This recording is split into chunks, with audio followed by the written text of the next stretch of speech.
Hello everyone, जय हिंद। Welcome to Jha sir academy for IAS. Guys, यहाँ पे आपको सिविल सर्विसेज की प्रिपरेशन कराई जाती है और हेल्प की जाती है कि आपको किस तरीके से प्रिपेयर करना है। यहाँ पे आपको आपकी प्रिपरेशन को एनहांस करने के लिए कुछ फ्री कंटेंट्स प्रोवाइड किए जाते हैं आपकी प्रिपरेशन के लिए। कहाँ पे आपको यूट्यूब प्लेलिस्ट में मिल जाएगा। आप यूट्यूब पे जब जाएंगे तो आपको वहाँ पे वेरियस प्लेलिस्ट अवेलेबल होंगी, जहाँ पे आपको जो डेली करंट अफेयर्स के लेक्चर्स अपलोड किए जाते हैं आपको उनकी प्रॉपर तरीके से प्लेलिस्ट अवेलेबल होगी। उसी के साथ साथ आपको मंथली प्लेलिस्ट भी मिलेगी करंट अफेयर्स की और ईयरली प्लेलिस्ट भी मिलेगी। और साथ ही जो करंट अफेयर्स डेली बेसिस पे आप लोगों को प्रोवाइड किए जाते हैं उन्हीं की फ्री ऑफ कॉस्ट आपको पीडीएफ्स भी दी जाती हैं हमारे टेलीग्राम चैनल पे। सो गाइज, अगर आपने टेलीग्राम चैनल ज्वाइन नहीं किया है तो तुरंत डिस्क्रिप्शन बॉक्स में जाइए, वहाँ पे आपको लिंक प्रोवाइडेड होगा जहाँ से आप हमारे चैनल को ज्वाइन कर सकते हैं और वहाँ से आप हमारी सारी पीडीएफ्स का एक्सेस ले सकते हैं। और उसी के साथ साथ गाइज, आप लोगों के लिए एक बहुत ही अच्छा इनिशिएटिव स्टार्ट किया गया है मेंस के प्रीवियस ईयर क्वेश्चन एनालिसिस का। आपको आपके लिए डेली बेसिस पर एनालिसिस किया जाता है और उसकी आप लोगों को प्लेलिस्ट प्रोवाइडेड है हमारे यूट्यूब चैनल पे ही। अलग अलग पेपर में प्रोवाइडेड है आप लोगों के कन्वीनियंस के लिए GS1, GS2, GS3 and GS4 की। उसी के साथ साथ आप लोगों के लिए जीएस के अलग अलग सब्जेक्ट्स की भी प्लेलिस्ट अवेलेबल है। इकोनॉमिक्स है जैसे सीसैट की आप लोगों के पास प्लेलिस्ट होगी और हिस्ट्री की भी प्लेलिस्ट आपको मिल जाएगी जो कि बिल्कुल फ्री होगी, वो आपको यूट्यूब पे ही अवेलेबल होगी। और इन्हीं प्लेलिस्ट में साथ ही साथ नए नए कंटेंट्स भी रेगुलर बेसिस पे ऐड ऑन किए जाएंगे, जिसके लिए आप लोगों को झा सर अकेडमी को रेगुलरली फॉलो करना है और अपनी प्रिपरेशन को एनहांस करना है, राइट। और उसी के साथ साथ गाइज, कुछ पेड कोर्सेज भी हैं जो आप लोगों के लिए लाए गए हैं Jha sir academy for IAS के द्वारा। जो जिन पेड कोर्सेज को झा सर खुद पर्सनली मेंटोर करते हैं, खुद उसको रिलेट करते हैं, जैसे कि जीएस का प्री प्लस मेंस बैच है गाइस, बिल्कुल जीरो से तैयारी करवाई जा रही है। झा सर खुद तैयारी करवाते हैं, पर्सनल गाइडेंस आपको दी जाती है, प्रॉपर तरीके से आपको अटेंशन प्रोवाइड की जाती है और बिल्कुल बेसिक से आपको तैयारी करवाई जा रही है आपकी प्रिपरेशन को एनहांस करने के लिए, राइट। तो आप इन कोर्सेज को भी ज़रूर ज्वाइन कीजिए। जैसे कि एक मेंस का भी आंसर राइटिंग का टेस्ट सीरीज बैच चल रहा है और प्रीलिम्स का भी टेस्ट सीरीज कोर्स चल रहा है गाइज, जो आपको हमारी ऐप पे टेस्ट सीरीज प्रोवाइड की जाएंगी। 10,000 क्वेश्चंस की आपको प्रैक्टिस कराई जाएगी। वो 10,000 क्वेश्चंस आपको कहाँ पे अवेलेबल होंगे? Jha sir academy for IAS की वेबसाइट पे भी अवेलेबल है और हमारा एक ऐप भी है Jha sir academy for IAS. आप अगर डालेंगे तो प्ले स्टोर से आपको वो ऐप मिल जाएगी, आप उसको डाउनलोड कर सकते हैं। वहाँ पे आपको प्रीलिम्स की टेस्ट सीरीज का एक्सेस भी मिल जाएगा और उसी के साथ साथ इतनी बेहतरीन ऐप है कि आपको वहाँ पे स्टडी टूल्स भी अवेलेबल हैं कि आपकी जो स्टडी है आप उसको ट्रैक कर सकते हैं कि आप कितना टाइम इफेक्टिवली स्टडी कर रहे हैं। तो इस ऐप को गाइज ज़रूर ज्वाइन कीजिएगा और डाउनलोड कीजिएगा और वेबसाइट भी अवेलेबल है, उस वेबसाइट पे भी आप जाके सब कुछ एक्सेस कर सकते हैं जो कि ऐप पे अवेलेबल है, right. So guys, Jha sir academy को रेगुलरली फॉलो करते रहिएगा। चलिए दोस्तों, एक बार फिर से आपका स्वागत है हमारी झा सर एकेडमी की इस इकोनॉमिक्स की सीरीज में। हम क्लास 12th की एनसीईआरटी की इकोनॉमिक्स पढ़ रहे हैं। हमने पहला चैप्टर खत्म कर लिया है और हम दूसरे चैप्टर जो उसके बारे में हम आज शुरू करने वाले हैं। दूसरा चैप्टर है नेशनल इनकम के ऊपर, ठीक है। अब ये बहुत इंपॉर्टेंट चैप्टर रहने वाला है, आपको फोकस के साथ इसको पढ़ना है, ठीक है। जो भी मतलब और हम आज से आपको ब्लैंक शीट पे ही मैं पढ़ाऊंगा, जिससे आपको एग्जाम्पल के साथ साथ पढ़ना मिले, ठीक है। चलिए तो शुरू करते हैं दूसरा चैप्टर जो है उसको। पहले मैं आपको पूछूं कि क्या किसी की कंट्री की जो नेचुरल रिसोर्सेज होते हैं, जो नेचुरल रिसोर्सेज हम बोलते हैं, क्या वही सब कुछ होता है उसकी वेल्थ के लिए? नहीं, ऐसा नहीं है। जैसे कि मैं आपको बताऊं कि जापान है, अमेरिका है, इन सब देशों के पास नेचुरल रिसोर्सेज की मतलब उनका जो नेचुरल रिसोर्सेज का जो शेयर होता है जीडीपी में वो बहुत ही कम है। फिर भी वो रिच कंट्रीज है। और दूसरी ओर जो मतलब अफ्रीका के कंट्रीज है, ठीक है, और वेनेजुएला की भी मैं बात करूं, ब्राजील की बात करूं, ठीक है, तो ये सब जो कंट्री है उनके पास नेचुरल रिसोर्सेज बहुत ज्यादा है। अमेजोन फॉरेस्ट है ब्राजील में, ठीक है, बहुत ज्यादा नेचुरल रिसोर्सेज है इन कंट्रीज के पास। वो कंट्रीज फिर भी आज पुअर है, ठीक है। तो ये मतलब इसका मतलब क्या हुआ कि जो नेचुरल रिसोर्सेज होते हैं वो ही सब कुछ नहीं होते किसी भी कंट्री के लिए, ठीक है। महत्वपूर्ण बात क्या होती है रिसोर्स होने के बावजूद? उस रिसोर्सेज का प्रॉपर यूटिलाइजेशन होना चाहिए। ठीक है, इस यूटिलाइजेशन के ऊपर ही निर्भर करता है कोई कंट्री का इकोनॉमी कैसा होगा, कोई कंट्री वेल्दी होगा या पुअर होगा। अब ये यूटिलाइजेशन होता कैसे है? यूटिलाइजेशन के लिए जो भी मतलब उसके लिए जो भी प्रोसेस की जाती है उसको हम बोलते हैं फ्लो ऑफ प्रोडक्शन।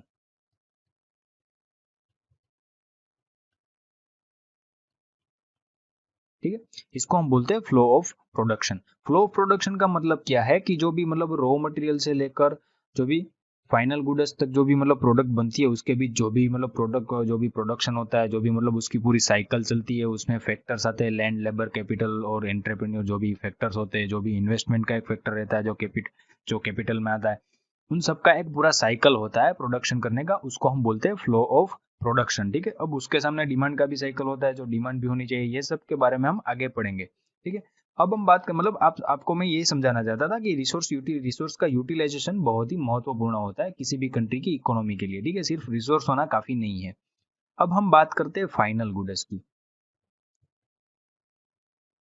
ठीक है, जो रॉ मटेरियल से कन्वर्ट होके आपको ऐसे तो पता है कि फाइनल गुड्स क्या होता है, लेकिन अगर हम उसको एक डेफिनेशन के तौर पे हम देखना चाहे, पर्टिकुलर उसकी जो हम जो लेना चाहे कि वो एग्जैक्टली क्या होता है, तो मैं आपको बताऊं कि जो फाइनल गुड्स होता है उसका मतलब ये है, फाइनल गुड्स का मतलब ये है कि उसमें आगे कोई प्रोडक्शन प्रोसेस अब नहीं होती।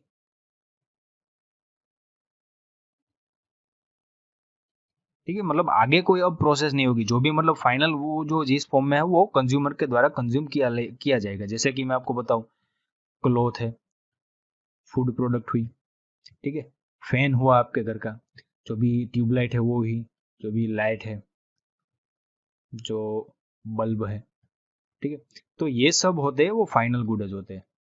ठीक है, इसका कोई फर्दर प्रोसेस नहीं होता है, इसको हम बोलते हैं फाइनल गुड्स। वो कंज्यूमर के द्वारा कंज्यूम कर लिया जाता है, जिस फॉर्म में होता है उसी फॉर्म में, या तो फिर जो कंज्यूमर होता है वो उसके फॉर्म को चेंज करता है, लेकिन उसको हम इकोनॉमिक एक्टिविटी में नहीं गिनेंगे। ठीक है, जैसे कि टी होती है, वो टी जो होती है वो फाइनल गुड्स ही होती है। ठीक है, लेकिन वो कंज्यूमर होता है वो चेंज कैसे करता है, वो मिल्क में मिला देता है उसको। ठीक है, तो इससे उसका फॉर्म चेंज होता है, लेकिन वो कोई इकोनॉमिक एक्टिविटी नहीं है। ठीक है, कोई इकोनॉमिक एक्टिविटी नहीं है, इसीलिए हम ये टी है उसको हम फाइनल गुड्स ही मतलब कंसीडर करते हैं, जो कंज्यूमर के द्वारा इसी मतलब उसके मतलब अलग फॉर्म में वो कंज्यूम तो हो ही जाता है। ठीक है, तो इसको हम बोलते हैं फाइनल गुड्स, इसमें फर्दर कोई प्रोसेस नहीं होती है। ठीक है, तो चलिए अब आगे बढ़ते हैं। अब मैं आपको बताऊं कि फाइनल गुड्स जो होते हैं उसमें मतलब उसमें कैटेगरी होती है जो फाइनल गुड्स होते हैं। जैसे कि ये है फाइनल गुड्स। ठीक है, अब उसमें कैटेगरी आएगी, जो भी पहला आता है इसमें कंज्यूमर गुड्स।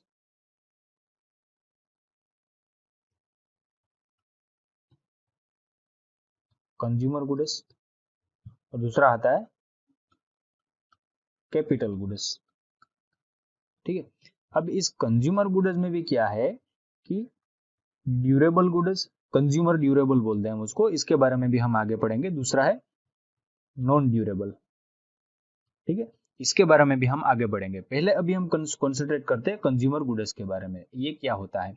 देखिए, कंज्यूमर गुड्स का मतलब ये है कि जो भी जो गुड्स होता है वो कंज्यूमर होता है वो यूज कर लेता है।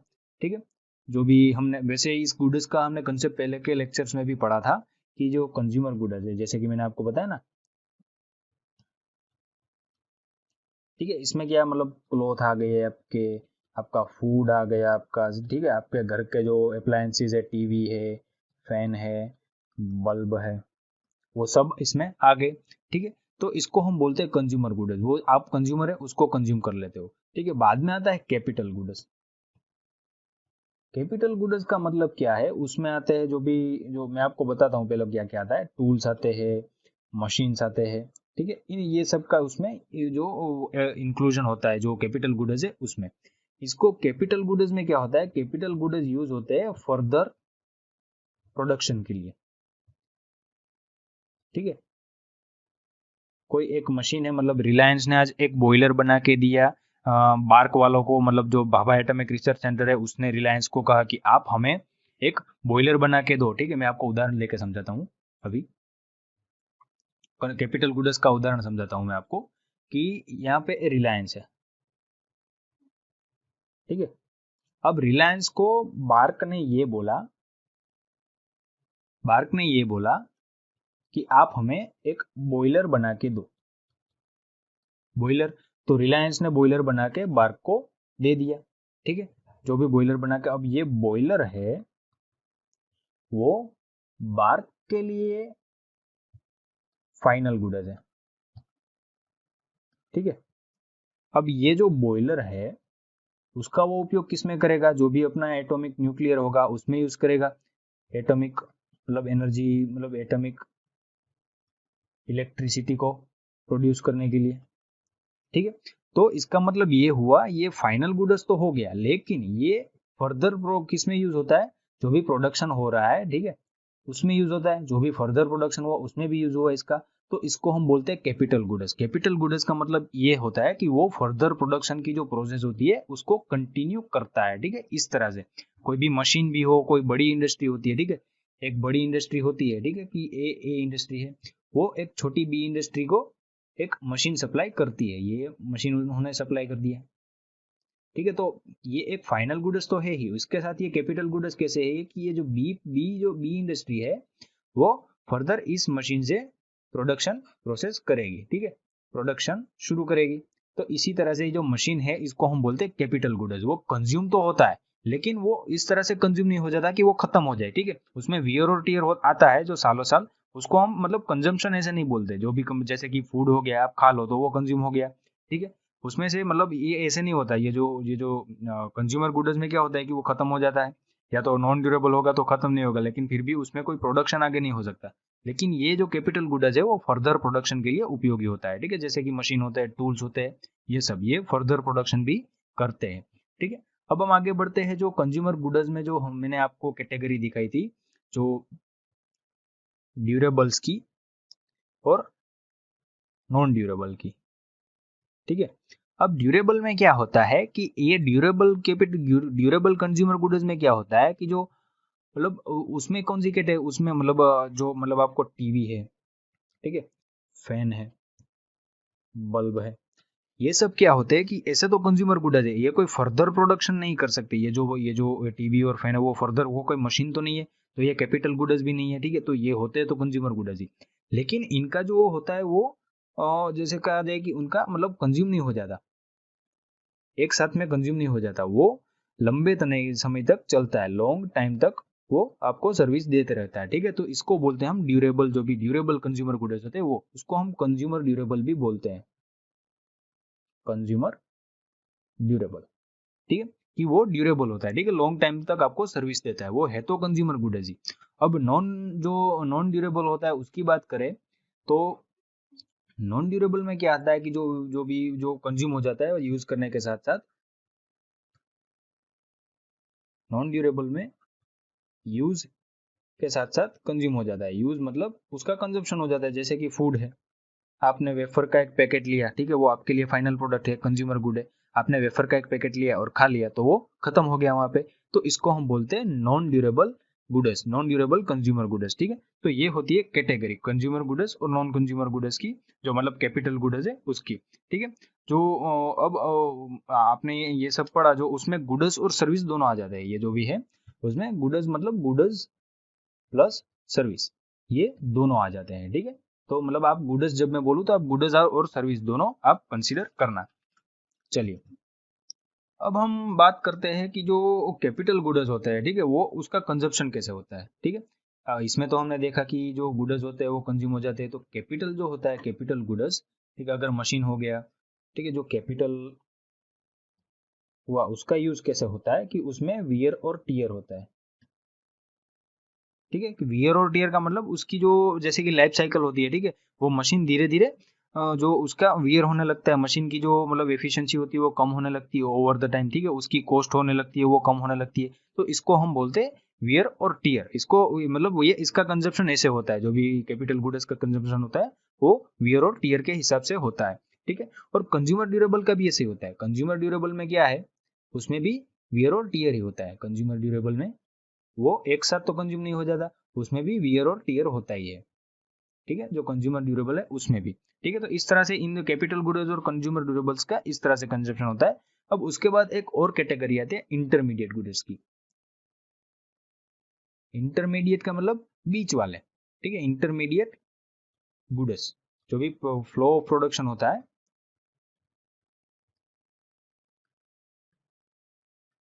ठीक है, उसमें जो मिडल में जो हम जो भी मटेरियल का यूज करते हैं जैसे कि रॉ मटेरियल हो, ठीक है, वो उसको हम इंटरमीडिएट गुड्स बोलेंगे। मैं आपको उदाहरण देता हूँ कि जैसे कि मैं आपको उदाहरण दूं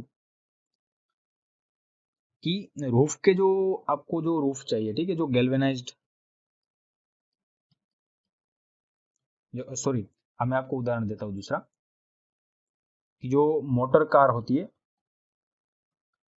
उसकी बॉडी होती है वो स्टील से बनी होती है, ठीक है, वो स्टील से बनी होती है। तो वो किससे बनेगी, वो स्टील की शीट से बनेगी। स्टील की शीट होती है, ठीक है। तो वो स्टील की शीट होती है, वो कहाँ से बनेगी, वो भी कोई इंडस्ट्री से बनी होगी ना, ठीक है।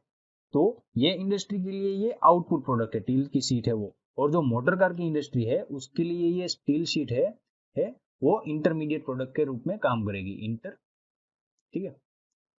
फाइनल प्रोडक्ट क्या हुई, जो बॉडी है वो, ठीक है, और उसके लिए जो रॉ मटेरियल क्या बन गया, ये स्टील की शीट है वो। तो ये इंटरमीडिएट प्रोडक्ट इनको बोलते हैं जो बीच में यूज होती है, ठीक है, जो कोई प्रोडक्शन प्रोसेस के बीच में जो भी यूज हो जाता है उसको हम बोलते हैं इंटरमीडिएट प्रोडक्ट।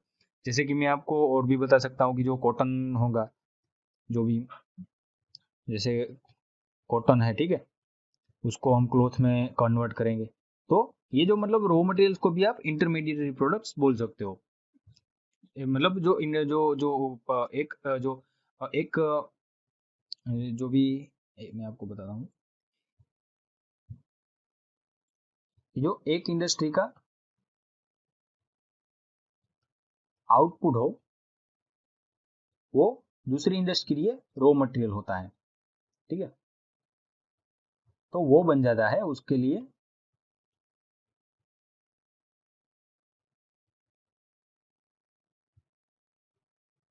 ये जो रॉ मटेरियल है वो पहली इंडस्ट्री के लिए आउटपुट था, ये जो और दूसरी इंडस्ट्री के लिए वो रॉ मटेरियल बन गया। तो ये जो रॉ मटेरियल है उसको हम बोलेंगे इंटरमीडिएट, ठीक है। तो इसी इसको हम बोलते हैं इंटरमीडिएट गुड्स। उनका मतलब फर्दर वो जो प्रोसेस होती है उन पे फर्दर जो भी वैल्यू एडिशन होता है उसको फर्दर किया जाता है, ठीक है। वो डायरेक्टली कंज्यूम नहीं हो जाता, उसके ऊपर अभी भी प्रोडक्शन होने मतलब प्रोसेसिस होना बाकी रहता है, ठीक है। तो इसको हम बोलते हैं कंज्यूमर गुड्स। अब हम बात करते हैं कि जो ये जो प्रोडक्शन होता है टोटल कंट्री में, ठीक है, ये जो टोटल फ्लो होता है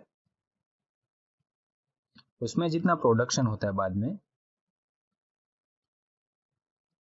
ठीक है, इस प्रोडक्शन को हमें मतलब हम किसी भी इकोनॉमी में कितना प्रोडक्शन हुआ इसको मतलब इसका एक कॉम्प्रिहेंसिव आइडिया हमें लेना हो, मतलब, ठीक है, कॉम्प्रिहेंसिव आइडिया हमें लेना हो तो हमें क्या करना होगा, हमें गिनना पड़ेगा कि कितना प्रोडक्शन हुआ, ठीक है। हमें गिनना पड़ेगा क्वांटिटी वाइज हमें गिनना पड़ेगा, मतलब क्वांटिटेटिव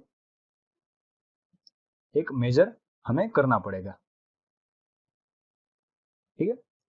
तो क्वांटिटेटिव मेजर के लिए हमें क्या चाहिए कि मतलब हमें एक कोई पर्टिकुलर यूनिट चाहिए होगा जिसमें हम क्वांटिटीज को मेजर करेंगे, ठीक है। जो क्वांटिटीज होती है तो हर एक चीज में अलग अलग होती है। जैसे कि मैं आपको बताऊं कि जो इरेजर होता है, ठीक है, सॉरी, जो अगर मैं टोमेटो है उसकी क्वांटिटी किस में आएगी, केजी में।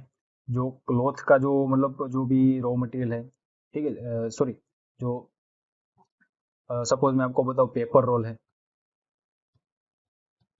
ठीक है, उसका अगर लंबाई में यूज करते हैं तो 2 मीटर है, मतलब वो मीटर में नापा जाएगा।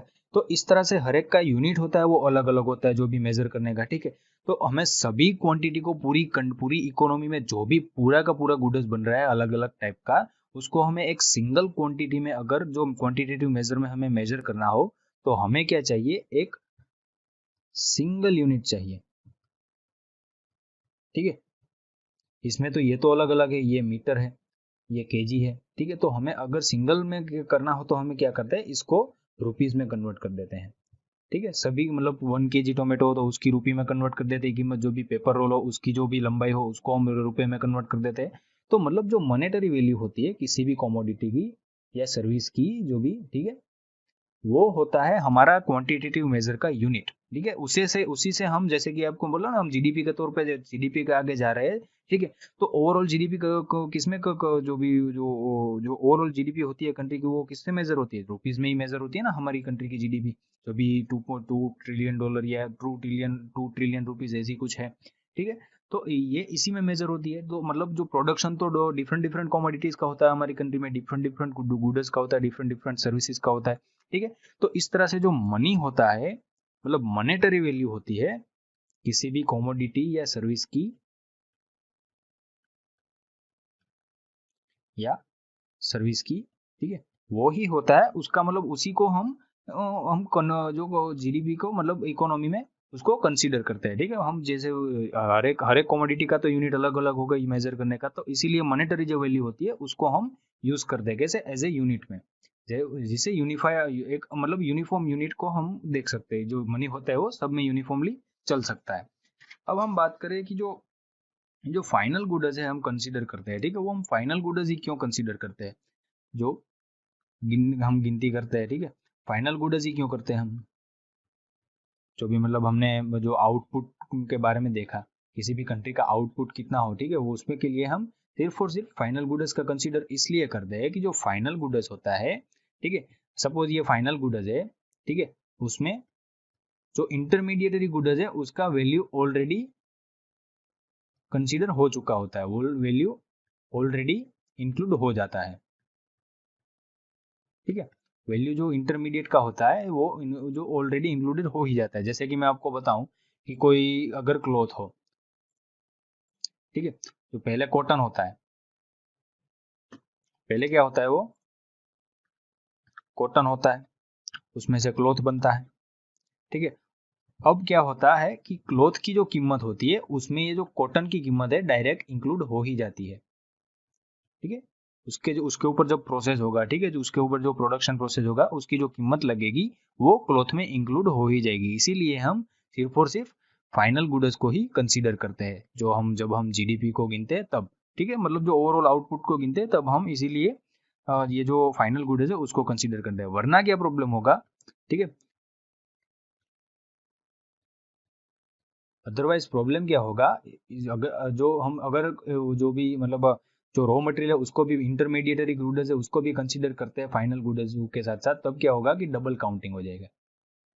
डबल काउंटिंग ये एक प्रॉब्लम है, मतलब ये एक फेनोमेना है डबल काउंटिंग का। मतलब जो जो फाइनल गुड्स था, ठीक है, जो ये फाइनल गुड्स था उसमें तो ये कॉटन का प्राइस आ ही चुका था। अब जो कॉटन का प्राइस आप अलग से उसमें गिनेंगे तो ये डबल काउंटिंग हो गया ना। तो इसीलिए हम सिर्फ और सिर्फ जो जीडीपी गिनते हैं और ये जो आउटपुट गिनते हैं पूरी कंट्री का, इकोनॉमी का, उसमें हम फाइनल गुड्स को ही कंसिडर करते हैं, ठीक है।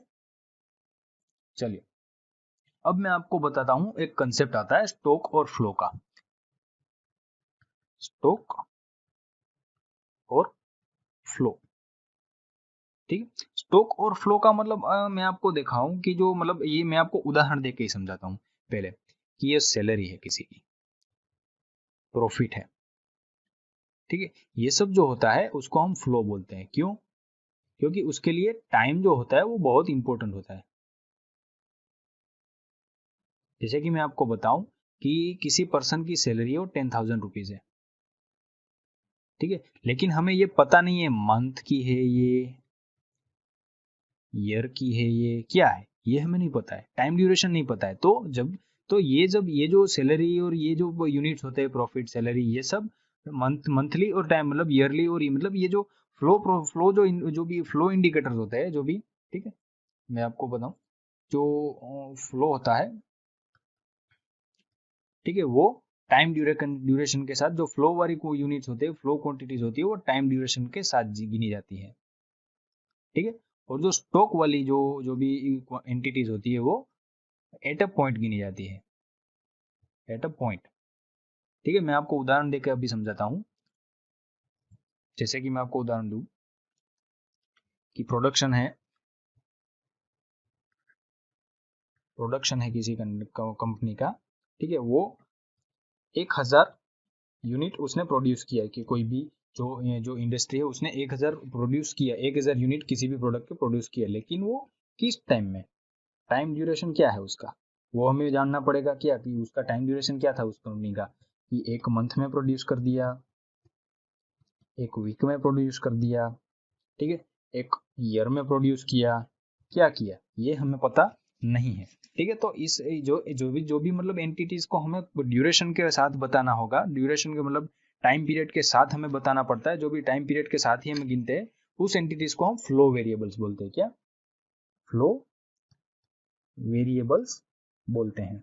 वो टाइम के साथ मतलब टाइम के साथ साथ वो और उसको टाइम के साथ साथ ही गिना जाता है, मतलब उसको हम स्टेटिकली नहीं गिन सकते, ठीक है, उसको टाइम के साथ ही हमें गिनना पड़ता है। उसके बाद आता है स्टॉक वेरिएबल। अभी आपको जो भी कंफ्यूजन है वो स्टॉक और फ्लो आप दोनों समझेंगे तब दोनों का जो भी कंफ्यूजन है वो खत्म हो जाएगा। स्टॉक का मतलब स्टॉक मतलब जो स्टॉक वेरिएबल है उसको एट अ पॉइंट गिना जाता है। ठीक है, अब जैसे कि मैं आपको बताऊं कि जो आपकी इन्वेंटरी है कंपनी की, ठीक है, इन्वेंटरी मतलब जो भी स्टॉक पड़ा है, एक्स्ट्रा जो रॉ मटेरियल है, जो भी एक्स्ट्रा प्रोडक्शन हो गया, ठीक है, वो एट अ पॉइंट गिना जाता है कि आज उसका आज मैं आपको पूछूं कि आज आपकी कंपनी में कितना एक्स्ट्रा स्टॉक पड़ा है, ठीक है, तो आज का मतलब अभी एट अ पॉइंट हुआ ना ये, ठीक है।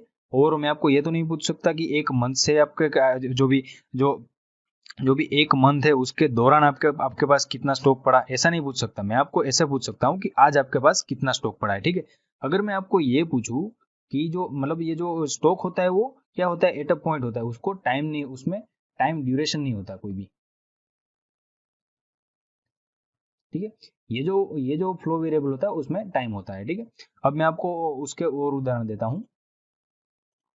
जो इन्वेंटरी मैंने बोला, कंपनी की इन्वेंटरी होती है, जो आपको वो पता है कि जो स्टॉक होता है, जो एक्स्ट्रा जो भी प्रोडक्ट्स एक्स्ट्रा प्रोडक्ट्स होती है उसमें, ठीक है, जो भी एक्स्ट्रा प्रोडक्शन होता है तो उसको हम बोलते हैं इन्वेंटरी। ठीक है, तो ये जो एक्स्ट्रा प्रोडक्ट है वो एट अ टाइम ये गिनी जाती है, एट अ टाइम कैलकुलेट की जाती है कि कितना आज कितना पड़ा है। ठीक है, अब मैं आपको गुनाऊं कि जो इन्वेंटरी है उसमें जब चेंज होता है, चेंज इन इन्वेंटरी होते हैं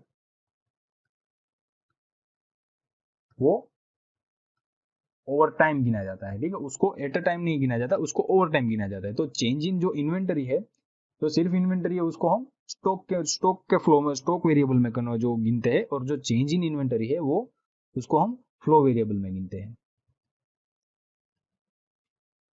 ठीक है, चलिए अब मैं आपको बताता हूँ, उसको उदाहरण देके बताता हूँ कि कोई एक टैंक है पानी की, ठीक है, उसमें से पानी आ रहा है, जो भी टैप है उसमें से, ठीक है, उसमें से पानी आ रहा है, तो इसका जो रेट है पानी आने का वो है फ्लो वेरिएबल। ठीक है, और जो ये पानी अभी एट अ टाइम कितना भरा है, how much water field now. ठीक है, तो इसको हम जो ये जो क्वांटिटी है वाटर की, ठीक है, तो इसको बोलते हैं हम स्टॉक वेरिएबल। ठीक है, इसी तरह से हम बोलते हैं ये जो फ्लो वेरिएबल होता है वो टाइम के साथ गिना जाता है, और जो स्टॉक वेरिएबल होता है उसको हम मतलब at a point, at moment हम गिनते हैं। ठीक है, इस तरह से अब आपको समझ में आ गया होगा कि फ्लो वेरिएबल और स्टॉक वेरिएबल क्या होता है। अभी जो आगे भी उदाहरण आएंगे उसको उससे आपको ज्यादा ये क्लियर होगा। अब मैं आपको बताऊं कि जो हम हमारी जो मूल बात कर रहे थे कि जो जो भी जो फाइनल गुड्स की और इन सब में आते हैं कि जब वो फाइनल आउटपुट होता है किसी भी कंट्री का, ठीक है, इकोनॉमी का जो भी फाइनल आउटपुट होता है उसमें से जो भी कैपिटल गुड्स का जो आउटपुट होता है ना, ठीक है, उसको हम बोलते हैं investment expenditure, gross investment of economy बोलते हैं उसको, ग्रोस इन्वेस्टमेंट ऑफ इकोनॉमी। क्योंकि ऐसा क्यों, क्योंकि ये जो कैपिटल है उसका फर्दर यूज होगा प्रोडक्शन में। ठीक है, तो इसीलिए इसके पीछे जो खर्च किया जाता है उसको हम बोलते हैं ग्रोस इन्वेस्टमेंट। ठीक है, क्योंकि इस इन्वेस्टमेंट का return as a production future में हमें मिलने वाला है। ठीक है, इसीलिए इसको बोलते हैं उसको जो मतलब जो पोर्शन होता है, फाइनल जो आउटपुट होता है, उसमें जो कैपिटल गुड्स का जो आउटपुट होता है, पोर्शन होता है, उसको हम बोलते हैं ग्रोस इन्वेस्टमेंट। अब इस ग्रोस इन्वेस्टमेंट में मैं आपको उदाहरण देकर बताता हूं कि सपोज अगर किसी कंट्री में फाइनल आउटपुट हुआ कि कोई कंट्री है, सपोज XYZ कंट्री है, ठीक है, उसमें सपोज 10 मैंगो बनी 10-10 रुपए की, ठीक है, तो टोटल प्रोडक्शन कितना हुआ, 100 रुपए का, ठीक है। और उसी कंट्री में एक मशीन बना जो ये मैंगो है उसके रस को निकालता है, मैंगो के रस को निकालना, इस मशीन का इस मशीन का प्राइस है 20 रुपए, ठीक है। तो टोटल प्रोडक्शन कितना हुआ कि ये 100 रुपए और ये 20 रुपए, तो टोटल आउटपुट कितना हुआ 120 रुपए का। उसमें ये कैपिटल गुड्स कौन सा है, ये तो कंज्यूमर गुड्स है, मैंगो है वो, तो कैपिटल गुड्स कितना है 20 रुपए का। तो ये जो 120 में से 20 रुपीज कितने का है, जो मतलब ये जो 20 रुपीज जो है वो कैपिटल गुड्स के पीछे इन्वेस्ट किया गया, जो कैपिटल गुड्स में उसका प्राइस है, कैपिटल गुड्स का वैल्यू 20 रुपीज आउट ऑफ जो टोटल जो 120 रुपीज है उसमें से। तो मतलब ये क्या हुआ, टोटल जो आउटपुट है 120, ठीक है, उसका मतलब टोटल आउटपुट हो गया वो, और बाकी का जो 20 है उसका क्या हुआ, कैपिटल गुड्स। तो ये जो 20 है, ठीक है, उसको उसको हम बोलेंगे इन्वेस्टमेंट, जो ग्रोस इन्वेस्टमेंट है वो। मैं आपको बताता हूँ, ये जो 120 था वो टोटल प्रोडक्शन था, ठीक है, और बाद में जो उसमें वो जो 20 था, उसमें जो 20 था वो क्या हुआ, ग्रोस इन्वेस्टमेंट हो गया, क्योंकि वो कैपिटल के लिए था, कैपिटल गुड्स के लिए खर्च किया गया था, ठीक है। इस मशीन से क्या होगा, फ्यूचर में प्रोडक्शन होगा, ठीक है। ये जो गुड्स है, ये जो टोटल गुड्स है वो तो कंज्यूम हो जाने वाला है, बाकी के जो मैंगो बचे जो, ठीक है, जो 100 रुपए का, और ये जो उसका फ्यूचर प्रोडक्शन होगा, बाकी के 20 रुपए से जो मशीन बनाया उसका, ठीक है। तो इसको हम बोलते हैं, ये जो 20 रुपीज है उसको हम बोलेंगे ग्रोस इन्वेस्टमेंट ऑफ इकोनॉमी। चलिए अब हम बात करते हैं, एक रिलेशन होता है कैपिटल और कंज्यूमर गुड्स का, एक रिलेशन होता है, जो कैपिटल और कंज्यूमर गुड्स है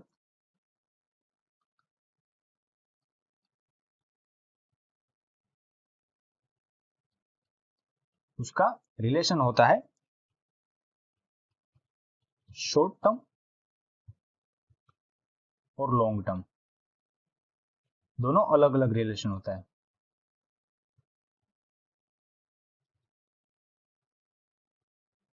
ठीक है।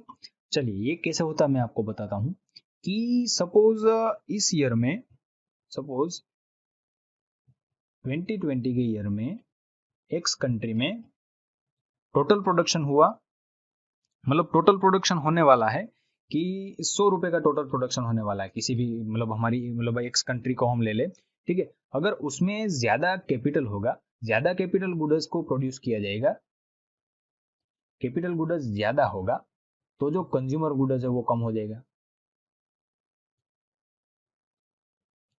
ठीक है। कंज्यूमर गुड्स है वो कम हो जाएगा, जाहिर सी बात है, ये जो टोटल प्रोडक्शन है वो तो फिक्स ही है, उसमें अगर एक की क्वांटिटी बढ़ेगी तो दूसरे की कम हो जाएगी, ठीक है। ये शॉर्ट टर्म की बात है, ये जो है ये शॉर्ट टर्म की बात है कि एक की क्वांटिटी बढ़ेगी तो दूसरे की कम हो जाएगी। अगर ये जो कैपिटल गुड्स है उसका प्रोडक्शन कम किया जाता है तो क्या हो जाएगा, बाकी के जो रुपए बचते हैं वो कंज्यूमर गुड्स में यूज हो जाएंगे, ठीक है। तो इसका मतलब जो ये इनवर्स प्रोपोर्शन होता है, शॉर्ट टर्म के लिए ये एक इनवर्स प्रोपोर्शन रहता है कैपिटल गुड्स और कंज्यूमर गुड्स का। अब हम लॉन्ग टर्म की बात करें, अगर हम लॉन्ग टर्म की बात करें तो क्या होगा कि ये जो प्रोपोर्शन होता है, मतलब ये जो रिलेशन चेंज हो जाता है कि कैपिटल गुड्स अगर बहुत ज्यादा, उसमें जो कैपिटल गुड्स होता है अगर वो ज्यादा हो गया तो जाहिर सी बात है शॉर्ट टर्म में तो जो कंज्यूमर गुड्स है वो कम ही रहेगा, ठीक है। लेकिन लॉन्ग टर्म में क्या होगा कि ये जो कैपिटल गुड्स है उसका यूजन फिर प्रोडक्शन में हो जाएगा, ठीक है। उससे क्या होगा मोर नंबर ऑफ कंज्यूमर गुड्स बनेंगे, ठीक है।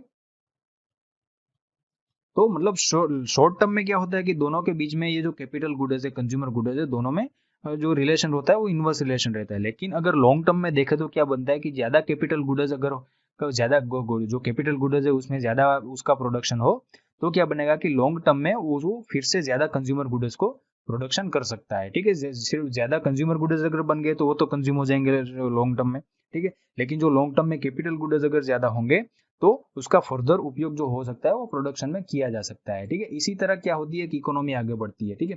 कैपिटल गुड्स का ज्यादा मतलब प्रोडक्शन करके ही कोई भी इकोनॉमी होती है वो लॉन्ग टर्म में डेवलपमेंट करती है। आप देखना ये पैटर्न रहता है, ठीक है। इकोनॉमी का डेवलपमेंट जो होता है वो इसी के कारण होता है, मतलब जो लॉन्ग टर्म में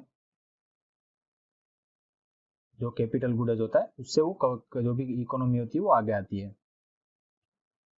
ठीक है। चलिए अब हम बात करते हैं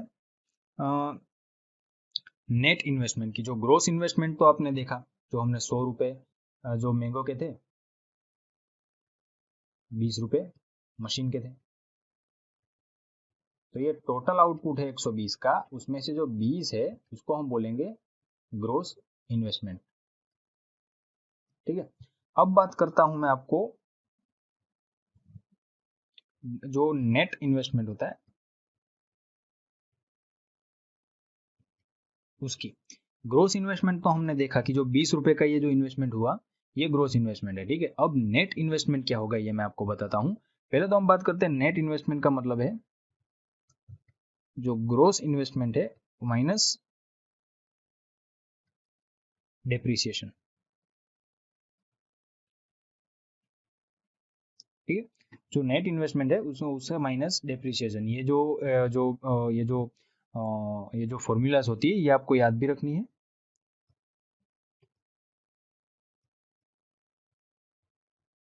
ठीक है। अब ये डेप्रिसिएशन क्या होता है, जो वैल्यू होती है, वैल्यू ऑफ गुड्स होती है वो डिक्रीजेस ओवर टाइम। क्यों, इसका कारण क्या होता है, वियर टीयर दोनों, ठीक है। जैसे कि मैंने आपको बताया था ना कि पहले कोई भी मतलब जो भी कैपिटल गुड्स होता है उसका वियर एंड टीयर होता है। जो कैपिटल गुड्स होता है उसका वियर टीयर होता है, ठीक है। मैं आपको उदाहरण दूं तो सपोज मान लो कि कोई एक मशीन है, उसका प्राइस है 10,000 रुपया, ठीक है। और उसकी जो लाइफ है वो है 10 ईयर्स, ठीक है। तो इसका मतलब ये हुआ कि इसका डेप्रिसिएशन रेट क्या होगा, जो भी उसकी लाइफ है, जो मशीन की कॉस्ट अपॉन लाइफ, ठीक है, 1,000 रुपीज पर ईयर। मतलब पर ईयर इसकी जो जो पर ईयर उसकी जो कॉस्ट होंगी विल डिक्रीज बाय 1,000 रुपीज, ठीक है। इसका मतलब होता है डेप्रिसिएशन, इसको हम डेप्रिसिएशन रेट भी बोलते हैं, ठीक है। ये एक्चुअल मतलब हमें दिखता नहीं है, हम किसी को पे नहीं करते, ये अकाउंटिंग का मेथड होता है, ठीक है। वो आपको दिखता नहीं है लेकिन जब आप उसको बेचेंगे तब आपको उसकी कीमत इतनी कम मिलेगी, इसको बोलते हैं हम डेप्रिसिएशन, ठीक है। तो इसको बोलते हैं हम नेट एक्सपेंडिचर की। सपोज एक मशीन बनाया, 20 रुपए का मशीन तो बन गया, लेकिन उसका कुछ डेप्रिसिएशन भी होने लगेगा वक्त जाने पर, ठीक है। आगे आगे के साल में वो 10 ये मशीन होगा उसकी टोटल वैल्यू 10 रुपये हो जाएगी, क्यों, क्योंकि डेप्रिशिएट हो गया उसका वैल्यू वियर और टीयर के कारण। तो जो मतलब जो नेट होगा वो नेट जो अगर हम एक साल के बाद अगर नेट इन्वेस्टमेंट गिनेंगे तो ग्रोस इन्वेस्टमेंट 20 रुपीज था, और आज क्या हो गया, नेट इन्वेस्टमेंट 10 रुपए का, तो डेप्रिसिएशन हो गया तो 10 रुपीज उसका जो भी होगा वो कट हो जाएगा, जो मतलब जो डेप्रिसिएशन का रेट था वो कट हो जाएगा ग्रोस इन्वेस्टमेंट में से, ठीक है। तो इसको हम बोलते हैं नेट इन्वेस्टमेंट, ठीक है। चलिए अब हम बात करते हैं आगे, जो एक क्रुशियल फैक्टर, अब हमने जो प्रोडक्शन और डेप्रिसिएशन ये सब बात की, डेप्रिसिएशन को आप मैं फिर से समझाता हूँ आपको एक बार, मुझे लगता है कि आपको थोड़ा कन्फ्यूजन रहेगा। चलिए मैं देखता हूँ कि सपोज कोई मशीन है, 100 रुपये की मशीन है, ठीक है। तो उस 100 रुपये की मशीन में क्या है, सॉरी मैं आपको ये जो टोटल प्रोडक्शन बनाएगी ना, तो 100 रुपये का जो मैंगो था वो आपने किया था, प्रोड्यूस किया था एक्स कंट्री में, ठीक है। अब 20 रुपये का मशीन एक प्रोड्यूस किया था, ठीक है। तो ये मशीन भी प्रोड्यूस किया था। अब इस मशीन को और मैंगो को बनाने के लिए भी कोई प्रोडक्ट जो भी मशीन लगा होगा, एक मशीन नंबर 2 लगा होगा इनको प्रोड्यूस करने के लिए, ठीक है। तो ये जो मशीन है उसका कोई वियर और टीयर का रेट होगा, ठीक है। मान लो कि 10 रुपये इसका वियर हो गया, ठीक है। तो टोटल आपको कितना प्रोडक्शन हुआ कि 100 रुपये आपका प्रोडक्शन हुआ मैंगो का, प्लस 20 रुपीज आपका प्रोडक्शन हुआ जो जो भी जो जो मशीन का प्रोडक्शन हुआ था, तो वो, और जो मशीन बनाने के लिए जो मशीन चाहिए था उसका वियर और टीयर हो गया सामने 10 रुपीज, ठीक है। तो इसका मतलब आपका नेट प्रोडक्शन क्या हुआ, ये टोटल ये जो 100 और 20 हुआ वो मिलकर ग्रोस बनाता है, और जो जो ये टोटल होता है डेप्रिसिएशन कट करके वो नेट होता है। ये ग्रोस है और ये नेट है, ठीक है। और ये सिर्फ जो ये 20 है उसको हम ग्रोस इन्वेस्टमेंट बोलेंगे। अगर उसमें से अगर इस ग्रोस इन्वेस्टमेंट में से ये जो डेप्रिसिएशन रेट है वो माद कर जो माइनस कर देंगे तो हमें नेट इन्वेस्टमेंट मिल जाएगा, ठीक है। इसको हम बोलते हैं नेट इन्वेस्टमेंट, जिसको मतलब डेप्रिसिएशन उसमें से माइनस कर दिया जाता है ग्रोस में से, ठीक है। अब ये जो हमने सब बात की प्रोडक्शन के फ्लो की, गुड्स की जो प्रोडक्शन करना, ये सब करना। अब इसके बाद में हम उसके बाद एक क्रूशियल फैक्टर एक बहुत बड़ा क्या आता है कि जो मतलब प्रोडक्शन तो कर लिया हमने, ठीक है, प्रोडक्शन हो गया, लेकिन उसको बेचना भी पड़ेगा ना, तो उसके लिए क्या चाहिए, डिमांड होनी चाहिए। और डिमांड के लिए क्या चाहिए, परचेजिंग पावर चाहिए। परचेजिंग पावर जो होता है लोगों के पास, मतलब लोगों के पास इतना मनी होना चाहिए कि वो परचेज कर सके आपकी प्रोडक्ट को, ठीक है। वरना क्या होगा कि प्रोडक्शन तो हो गया लेकिन बिकेगा नहीं, तो उसका कोई मतलब नहीं है इकोनॉमी चलाने का, ठीक है। तो ये जो डिमांड है वो एक बहुत ही क्रूशियल फैक्टर होता है किसी भी इकोनॉमी में, ठीक है। बहुत ही बड़ा क्रूशियल फैक्टर होता है। ये जो अभी गवर्नमेंट कर रही है, लिक्विडिटी बढ़ा रही है, ठीक है, कि टैक्सेस कम कर रही है कोरोना के बाद, वो क्यों कर रही है, वो डिमांड बढ़ाने के लिए कर रही है, ठीक है। डिमांड जब बढ़ती है तभी इकोनॉमी आगे बढ़ती है, ठीक है। अब मैं आपको एक सिंपलिस्टिक, एक कोई भी इकोनॉमी का एक सिंपलिस्टिक मतलब आपको दिखाता हूँ। ये एक मतलब इंडस्ट्री है, ठीक है। ये जो फॉर्म है, हमने जो फॉर्म बोली ना, हम फॉर्म कहते हैं इसको, हम इसको फॉर्म कहेंगे, ठीक है। और ये है हाउस होल्ड, ये हाउस है, ठीक है। तो अब क्या करेगा, ये जो फर्म है ये इस हाउस होल्ड को सर्विसेज देगी, ठीक है। और इसके बदले में ये जो हाउस होल्ड है, ठीक है, ये इस फर्म को क्या देगा, जो एक्सपेंड करेगा, मतलब स्पेंडिंग करेगा, इसको हम बोलेंगे एक्सपेंडिचर, ठीक है। इसको हम बोलेंगे एक्सपेंडिचर। और ये जो हाउस है उसको कमाने के लिए क्या करेगा, ये जो हाउस है वो एक्सपेंडिचर क्या करेगा, अपनी सर्विस देगा हाउस किसको, इस वो हाउस खुद की अपनी सर्विस कैसे देगा, कि जो वो हाउस है वो वर्क करेगा उसका हाउस होल्ड का, ठीक है।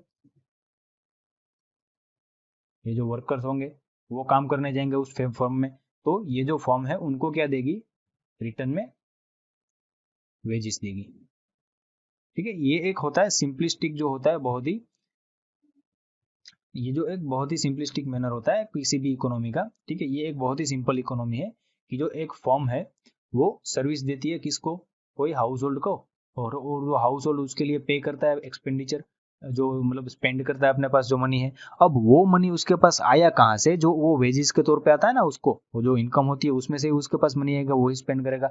वो वेजिस कैसे आएगा, ये जो हाउस होल्ड है वो अपनी सर्विस इस फर्म को देगा, उसका जो हाउस होल्ड का कोई भी व्यक्ति है वो उसमें काम करने जाएगा, ठीक है। इसको बोलते हैं हम सिंपल इकोनॉमी, इसको बोलेंगे हम सिंपल इकोनॉमिक मॉडल, ठीक है। ये है सिंपल इकोनॉमिक मॉडल। इसमें जो भी मतलब जितना जो भी, इसका एक एजम्पशन क्या है कि जो हाउस होल्ड में जो भी आता है वो कंज्यूम हो जाता है, और जो भी जो ये फर्म बनाती है वो बिक जाता है, और जो हाउस होल्ड होता है वो उसको खरीद लेता है। ये इसकी एक बहुत बड़ी एजम्पशन रहती है, ठीक है। इसका मतलब ये पूरा सिंपल इकोनॉमिक मॉडल होता है वो बैलेंस्ड होता है, क्योंकि जितना मतलब स्पेंड किया जाता है उतना ही प्रोड्यूस किया जाता है। ठीक है, उसमें डिमांड और सप्लाई सामने आमने सामने डिमांड और सप्लाई बैलेंस्ड हो जाते हैं। ठीक है, इसको हम बोलते हैं सिंपल इकोनॉमिक मॉडल। लेकिन हम जानते हैं कि पूरी कंट्री का इकोनॉमिक जो मॉडल होता है वो बहुत ही जो मतलब जो वो कॉम्प्लेक्स होता है। ठीक है, यहाँ पे देखिए ये आपको दिखाया गया है कि जो ये फॉर्म्स है वो क्या देती है हाउस होल्ड को, वेजेस देती है।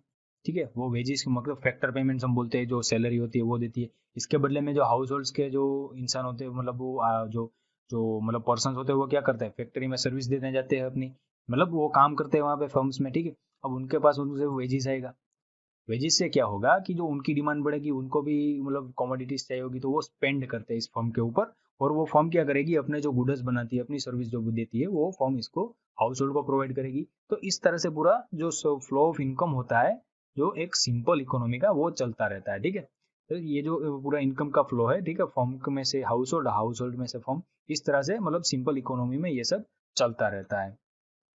अब यहाँ पे देखिए ये ए है, ये बी पॉइंट है, ये सी पॉइंट है। ठीक है, अगर ए पॉइंट है वो, उसके ऊपर अगर हम जो भी जो पूरी जो मतलब जो फैक्टर्स हम कंसीडर करें, उसके ऊपर हम जो जीडीपी को काउंट करने की ट्राई करें, तो वो होगा एक्सपेंडिचर मेथड। ठीक है, वो स्पेंड कर रहा है, जो हाउस होल्ड है वो स्पेंड कर रहा है, एक्सपेंडिचर कर रहा है, तो उसके ऊपर जो भी हम जीडीपी गिनेंगे, वो उसको जो भी मेथड होगा उसको हम बोलेंगे एक्सपेंडिचर मेथड। और जो बी प्रोडक्ट, बी जो है, तो बी पॉइंट है वो किसके ऊपर है, जो कंपनी द्वारा दी जा रही गुड्स और सर्विस है उसके ऊपर वो दिखाया गया है। तो बी जो है वो प्रोडक्ट मेथड होगा। बी के ऊपर अगर हम जीडीपी गिनेंगे कि कंट्री जो भी फॉर्म से उन्होंने कितना प्रोड्यूस किया, उसके ऊपर हम जीडीपी गिनेंगे, तो वो होगा प्रोडक्ट मेथड। ठीक है, अब जो हाउस होल्ड है, हाउस होल्ड सॉरी, ये जो फॉर्म्स है वो कितना वेजेस देती है हाउस होल्ड को, मतलब जो इनकम कितनी देती है, उसके अगर हम जीडीपी, उसके ऊपर अगर हम जीडीपी गिने, तो वो होगा इनकम मेथड वाला जीडीपी। ठीक है, मैं आपको बताऊं कि इन तीनों से जो भी जीडीपी आता है वो इक्वल ही आएगा। ठीक है, इसके लिए हम आगे ये जो एग्जांपल्स है बहुत अच्छे अच्छे, वो भी हम पढ़ने वाला है। ठीक है, अभी हम ये बेसिक्स अभी हम कर रहे हैं। अब जो प्रोडक्शन है, उसके 4 फैक्टर्स हैं। पहला क्या, लैंड है, लेबर है, कैपिटल है, और एंटरप्रेन्योर, मतलब मैनेजर को मैनेज वाला करना भी कोई चाहिए ना। ठीक है, एंटरप्रेन्योर भी होगा। ये 4 फैक्टर होता है। ठीक है, और क्रुशियल एक एक और फैक्टर भी क्या था प्रोडक्शन के बाद का, डिमांड वाला। ठीक है, तो ये सब आपको याद रखना है, ये बहुत मतलब आपको मेंस में भी आपको ये सब लिखना है, जैसे क्वेश्चन डिमांड करता है ऐसे। ठीक है, तो अब शुरू होने वाला है जीडीपी का कंसेप्ट। देखिए दोस्तों, जीडीपी का कंसेप्ट हम पढ़े जो जीवीए के साथ मतलब जो लिंक करके, उससे पहले मैं आपको ये बता देना चाहता हूँ कि ये जो नेशनल इनकम का चैप्टर है एनसीईआरटी का, ये पूरा सिंपल इकोनॉमिक मॉडल पे दिखाया गया है। ठीक है, सिंपल इकोनॉमी का मतलब ये है कि उसमें फॉर्म्स होती है, मतलब प्रोड्यूसर्स होते हैं, और सामने हाउस होल्ड होते हैं, वो जो स्पेंडिंग करते हैं उतना ही उनका जो भी मतलब गुड्स और सर्विस दिया जाता है। ठीक है, मतलब इसका मतलब ये हुआ कि जो भी कंजम्पशन है इज इक्वल टू प्रोडक्शन होता है। ठीक है,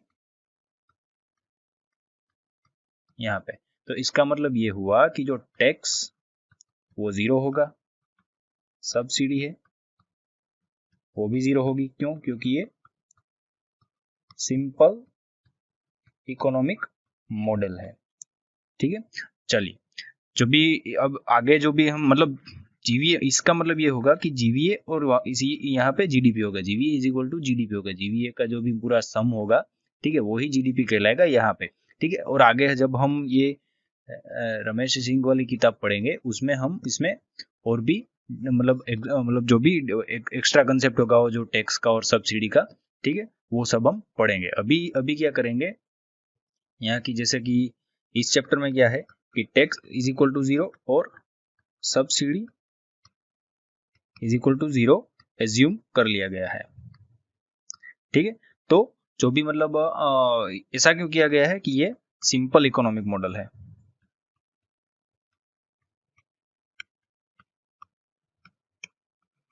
ठीक है, तो जब हम आगे जो मतलब इस एनसीईआरटी में ऐसे इस तरह से हम जीडीपी का कंसेप्ट पढ़ेंगे। और जब हम रमेश सिंह पढ़ेंगे, रमेश सिंह की हमारी जब सीरीज शुरू होंगी तब उसमें हम एडवांस्ड जीडीपी का मतलब उसमें जब जो भी टैक्स प्लस सब्सिडी का जो कंसेप्ट होता है वो हम रमेश सिंह में कवर करेंगे। ठीक है, तो अभी हमें याद रखना है कि ये भी जो अभी हम ये इसमें जो जीडीपी का कंसेप्ट पढ़ेंगे वो सिंपल इकोनॉमिक मॉडल पे आधारित है। ठीक है, ये सिर्फ आपका एक बेस क्लियर करने के लिए। ठीक है, जो भी एडवांस्ड मतलब जो भी कंसेप्ट आता है, जो भी टैक्स एडजस्टमेंट करने का जीडीपी में, जीवी में, जीवीएस है, ठीक है, वो सब हम रमेश सिंह की किताब में पढ़ लेंगे। ठीक है, तो अभी आपको सिंपल इकोनॉमिक मॉडल याद रखना है। ठीक है, कि जिसमें टैक्स और सब्सिडी दोनों जीरो एज्यूम कर दिया गया है। ठीक है, तो इससे आपको मतलब कंफ्यूजन ना हो, ये आपको पहले ही याद रखना है। ठीक है, अब हम बात करते हैं ये प्रोडक्शन जो होता है। ठीक है, ये प्रोडक्शन का फ्लो तो हमने देख लिया, मतलब कैसे कैसे प्रोड्यूस होता है, बाद में मतलब आगे आगे क्या होता है। ठीक है, तो ये पूरा अगर जो ये प्रोडक्शन देखे,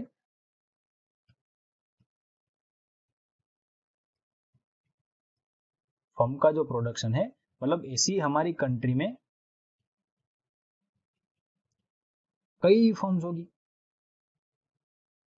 ठीक है, कितनी ज्यादा कंपनीज होगी हमारी कंट्री में, कितनी ज्यादा इंडस्ट्रीज होगी हमारी कंपनी में, तो वो सब जो मिलके जो गुड्स और सर्विस बनाते हैं,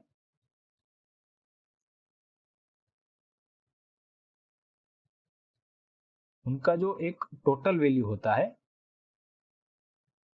उसको ही हम बोलेंगे टोटल प्रोडक्शन।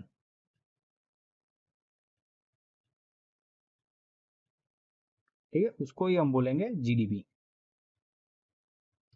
ठीक है, चलिए अभी हम इसको जीडीपी को हम उदाहरण के तौर पे भी देखेंगे आगे जाके। चलिए, अब ये जो इकोनॉमिक मॉडल हुआ ये मैक्रो इकोनॉमिक मॉडल है। कैसे, मैं आपको बताता हूँ। मैक्रो इकोनॉमिक मॉडल कैसे हुआ कि ये जो पूरा कंट्री है उसका हमने टोटल प्रोडक्शन ले ली।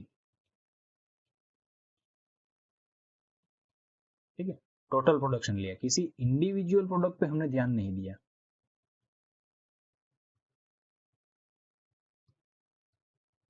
ठीक है, इंडिविजुअल प्रोडक्ट पे अगर ध्यान देते तो वो माइक्रो इकोनॉमिक्स हो जाता।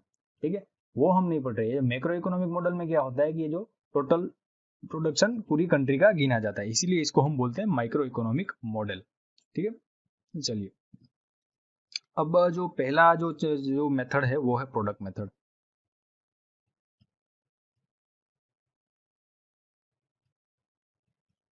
ठीक है, जो उसके बाद इसमें क्या होगा, उसमें हम गिनेंगे जो वैल्यू एडेड कैसे होता है। वैल्यू एड करना मतलब उसमें कुछ ऐसी प्रोसेस करना कि जैसे उसकी वैल्यू बढ़ जाए। ठीक है, इसी मतलब जो टोटल ग्रोस वैल्यू एडेड होता है उसी को हम जीडीपी भी बोलते हैं। ठीक है, चलिए मैं आपको इसको उदाहरण देता हूँ।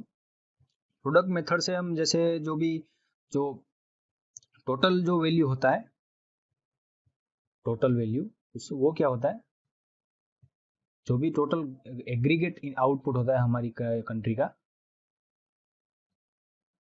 एग्रीगेट आउटपुट होता है हमारी कंट्री का,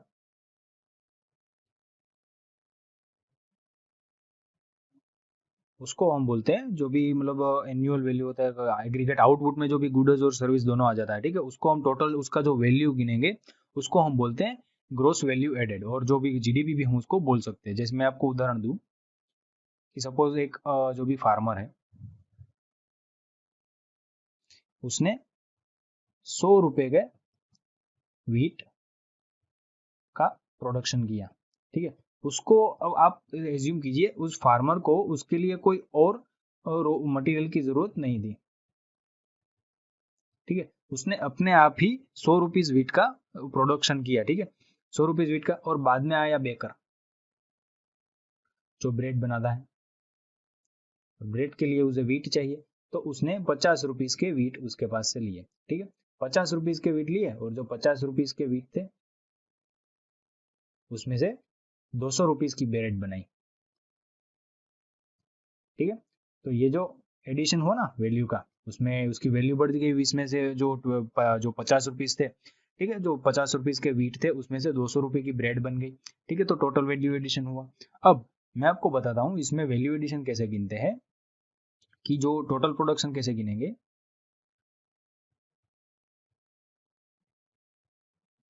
इज इक्वल टू, इसने टोटल प्रोडक्शन कितने का किया, 200 रुपए का किया। इसने टोटल प्रोडक्शन कितने का किया, 100 रुपए का किया। ठीक है, अब ये जो 200 रुपीज थे उसमें से 50 रुपीज का उसको रॉ मटेरियल परचेज करना पड़ा था। ठीक है, ये कोई वैल्यू एडिशन में नहीं आता है। वैल्यू एडिशन इसमें एक्चुअल वैल्यू एडिशन तो 150 रुपीज का ही हुआ, क्योंकि 50 रुपीज थे वो तो ऑलरेडी वीट के ही बने हुए थे। ठीक है, जो बाकी के 150 रुपीज है उसमें उसने उसको जो भी प्रोसेस हुआ होगा, जो भी मतलब जो भी प्रोसेस हुआ होगा, जो भी एडिशन हुआ, वो 150 रुपीज का ही है। तो टोटल इसका मतलब इसमें से हमें 50 रुपीज वो माइनस करने पड़ेंगे, तो टोटल जो प्रोडक्शन हुआ वो 250 रुपए का ही हुआ। ठीक है, तो इसी को बोलते हैं वैल्यू एडिशन मेथड। जो ग्रोस जीवीए होता है इसको बोलते हैं ग्रोस वैल्यू एडेड, वो हुआ 250 रुपीज, 250। चलिए मैं आपको फिर से उदाहरण दूं। जो प्रोडक्शन है, प्रोडक्ट मेथड में क्या था कि टोटल जहां जहां पे वैल्यू एड होती है,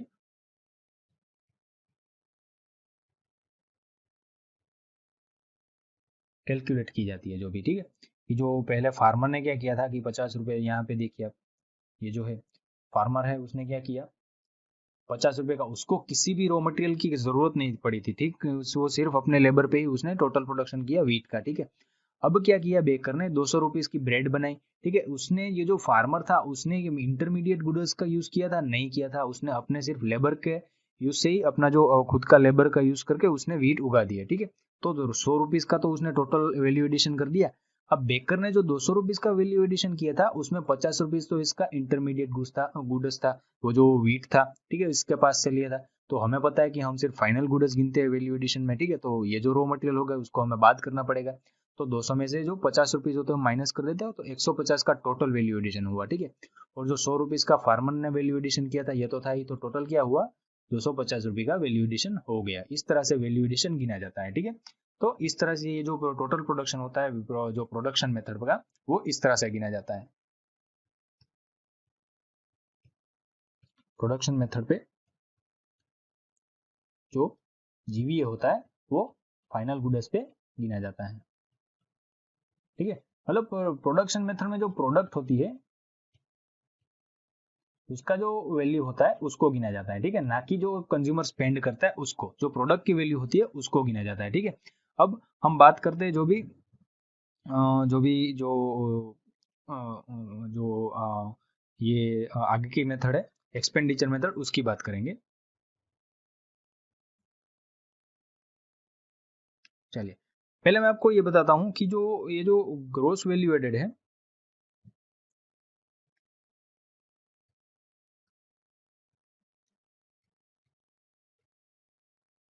इसको हम वैल्यू एडेड भी बोलते हैं। ठीक है, अब ग्रोस के बाद आता है नेट। इसका मतलब है जीवीए माइनस डेप्रिसिएशन। जैसे कि मैं आपको उदाहरण दूं कि ये फार्मर था, उसने 100 रुपए का, उसने अपने आप 100 रुपए का वीट बनाया। ठीक है, और जो बेकर था उसने 150 का वैल्यू एडिशन किया था। 50 रुपए तो उसने वीट में जो एक्सपेंड कर दिए थे, तो उसको हम नहीं गिनेंगे क्योंकि वो इंटरमीडिएट गुड्स में आता है। ठीक है, तो जो ये जो वैल्यू एड हुआ, अब इस बेकर के पास एक मशीन था जिससे उसने प्रोसेस किया, तो उस मशीन का डेप्रिसिएशन भी हुआ होगा ना कुछ यूज के साथ। सपोज वो 20 रुपए का डेप्रिसिएशन हो गया। ठीक है, तो टोटल प्रोडक्शन कितना हुआ, अभी ये 20 रुपए का डेप्रिसिएशन हो गया, तो टोटल हुआ 100 plus 150 minus 20 rupees is equal to net जो वैल्यू एडिशन है वो। ठीक है, ग्रोस वैल्यू एडिशन है ये, और ये है डेप्रिसिएशन। ठीक है, तो इसी को हम बोलते हैं नेट नेट वैल्यू एडिशन। जो भी जब भी ग्रोस में से नेट को करना हो ना, तो हम डेप्रिसिएशन बात कर देंगे। ठीक है, उसमें माइनस कर देंगे। चलिए अब हम बात करते हैं जो भी इन्वेंटरी की, कि इन्वेंटरी क्या होती है। कि जो प्रोडक्शन की बात तो हमने की, ये जो प्रोडक्शन होता है उसकी बात की हमने। तो अब तक हम क्या कर रहे थे, जो भी प्रोडक्शन हुआ वो सेल हो गया, लेकिन ऐसा जरूरी नहीं है कि प्रोडक्शन 100% सेल हो जाए। ठीक है, तो ये जरूरी नहीं है। ठीक है, अगर 100 किसी भी कंपनी ने, एक्स कंपनी ने 100 टीवी बनाए, ठीक है, तो जो 40 टीवी सेल हो गए, वो सोल्ड हो गए। ठीक है, तो 60 टीवी बाकी बचे, उसको वो क्या करेगा, अपने स्टॉक में रखेगा। ठीक है, अपने गोडाउन में रख देगा, तो उसी को हम बोलते हैं इन्वेंटरी। ठीक है, इसी को हम बोलते हैं इन्वेंटरी। चलिए, अब जो भी, तो इन्वेंटरी का हम एक, जो टोटल प्रोडक्शन हुआ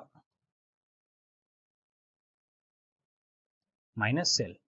ठीक है, जो टोटल प्रोडक्शन कितना था, 100 टीवी का था, माइनस बीके कितने, 40 टीवी बिके, तो जो भी इन्वेंटरी हो गई वो 60 टीवी की हो गई। ठीक है, मतलब ये एक तरह का स्टॉक है। तो ये जो इन्वेंटरी है वो स्टॉक वेरिएबल है। अब मैं आपको बताऊं, ये जो इन्वेंटरी होगी उसकी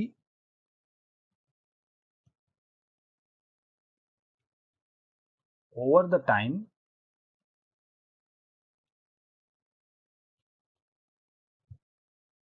चेंजेस होगी। आफ्टर 1 ईयर, मतलब 1 साल के बाद क्या हुआ, जो 60 टीवी थे उसमें भी 20 टीवी सोल्ड हो गई, मतलब सेल हो गए। ठीक है, तो ये जो मतलब इन्वेंटरी में चेंज आया ना, ठीक है, तो अब कितनी बची, 40 टीवी बचे। ठीक है, तो ये जो चेंज इन इन्वेंटरी है,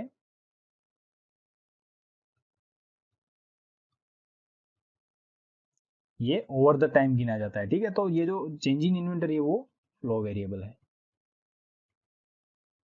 ये आपको पूछा जा सकता है, जो प्रीलिम्स है उसमें आपको पूछा जा सकता है। ठीक है, कि इन्वेंटरी है वो कौन सा वेरिएबल है, चेंज इन इन्वेंटरी है वो कौन सा वेरिएबल है, इस तरह से आपको सब कुछ पूछा जा सकता है। ठीक है, चलिए,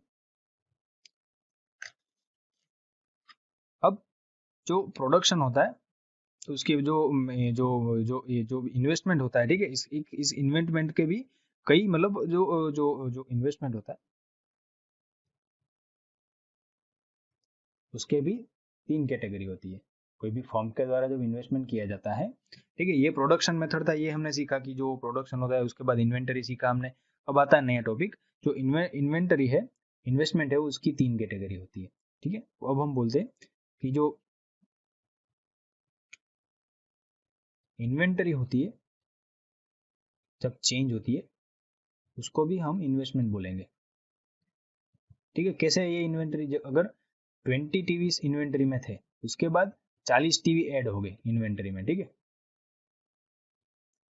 तो ये जो 40 टीवी है उसको बनाने के लिए कंपनी को पैसा लगा होगा।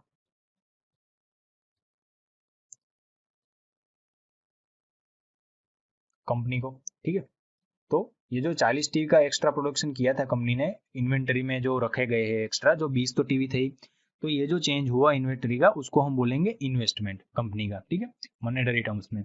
उसके बाद जो भी फिक्स्ड बिजनेस का इन्वेस्टमेंट होता है, फिक्स्ड बिजनेस इन्वेस्टमेंट,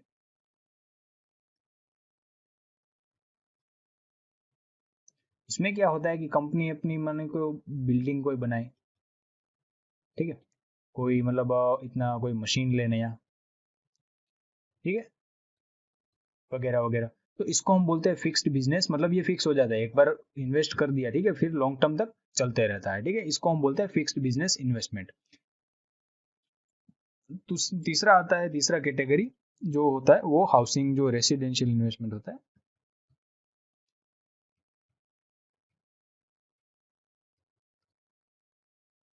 ठीक है, जैसे कि अपने वर्करों के लिए हाउसिंग फैसिलिटीज प्रोवाइड कराना, जैसे कि वो बड़ी बड़ी कंपनी होती है, निरमा, रिलायंस, वो अपने वर्करों के लिए क्या करती है कि हाउसिंग फैसिलिटीज प्रोवाइड करती है। ठीक है, तो ये होता है तीसरा टाइप का इन्वेस्टमेंट, रेसिडेंशियल इन्वेस्टमेंट। ठीक है, तो ये 3 कैटेगरी है ओवरऑल। कितनी हुई, पहली कैटेगरी हुई इन्वेस्टमेंट, इन्वेंटरी, चेंज जो होता है उसको हम बोलते हैं इन्वेस्टमेंट। जो दूसरा होता है फिक्स्ड बिजनेस का इन्वेस्टमेंट होता है, ठीक है। तीसरा होता है जो भी हाउसिंग फैसिलिटी का इन्वेस्टमेंट होता है वो, ठीक है। चलिए, तो ये 3 प्रकार के इन्वेस्टमेंट होते हैं। चलिए, अब हमने क्या सीखा, प्रोडक्शन मेथड का भी जो प्रोडक्शन मेथड से जो जीडीपी कैलकुलेट करने का सीखा हमने, जो इन्वेंटरी के बारे में सीखा। अब इसमें क्या होता है, इन्वेंटरी का जो जो मतलब जो उसमें या उतार चढ़ाव होता है, ठीक है। इन्वेंटरी या बढ़ती है या कम होती है, उसमें भी प्रकार होते हैं। अनप्लान्ड इन्वेंटरी चेंज भी होता है और प्लान्ड भी होता है। जैसे कि मैं आपको बताऊं कि किसी कंपनी की इन्वेंटरी में 20 टीवीज है, इस कंपनी ने इस साल में 100 टीवी बनाए, ठीक है। कंपनी ने सोचा था कि हम 60 टीवी बेचेंगे, लेकिन उसने 40 टीवी ही बिके, ठीक है। उसने सोचा था कि 60 टीवी है वो बिकेंगे, 60 टीवी सोल्ड, ठीक है। लेकिन ऐसा नहीं हुआ और 40 टीवी बिके। तो जो मतलब जो एक्स्ट्रा जो जो उसमें ये 20 टीवी तो थे ही, ठीक है। तो अब इसमें 60 ऐड हो जाएंगे, तो टोटल कितने बचे अब इन्वेंटरी में, 80 टीवी, ठीक है। तो ये अनप्लान्ड है, ठीक है। ये जो हुआ उसको हम अनप्लान्ड बोलेंगे, ठीक है। क्यों? क्योंकि कंपनी ने क्या सोचा था कि 60 टीवी बिक जाएंगे उनके, और जो एक्चुअल में 40 टीवी बिके। तो ये उसका मतलब प्लानिंग मतलब गलत हो गया, ठीक है। इसको हम बोलेंगे, ये जो इन्वेंटरी में चेंज हुआ उसको हम बोलेंगे अनप्लान्ड चेंज जो हुआ, ठीक है। और जब प्लानिंग के साथ किया कंपनी ने, जैसे कि कंपनी ने सोचा वैसा ही हुआ। जैसे कि उसको कंपनी के पास टीवी थे 20 टीवी ऑलरेडी जो पड़े थे उनकी इन्वेंटरी में, 100 टीवी थे वो प्रोड्यूस किए उन्होंने। कंपनी को पता था, मतलब कंपनी ने एज्यूम किया 60 टीवी सेल हो जाएंगे और जो 40 टीवी है वो इन्वेंटरी में वो रख देंगे अगले साल के लिए, ठीक है। तो ऐसा ही हुआ, 60 टीवी सही में बिक गए, ठीक है। और जो 40 टीवी है वो चले गए कहाँ पे, जो इन्वेंटरी है उसमें। तो टोटल 60 टीवी इन्वेंटरी में हो गई, ठीक है। तो इसको हम बोलते हैं प्लान्ड चेंज,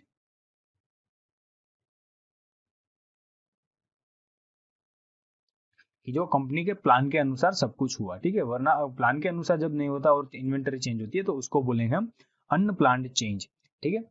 तो अब हम बात करते हैं नेट जीडीपी, टोटल जीडीपी की, कि जो सॉरी जो टोटल जीवीए है, मतलब ग्रोस वैल्यू एडेड की बात करते हैं, कि जो टोटल सेल्स का वैल्यू होता है, ठीक है।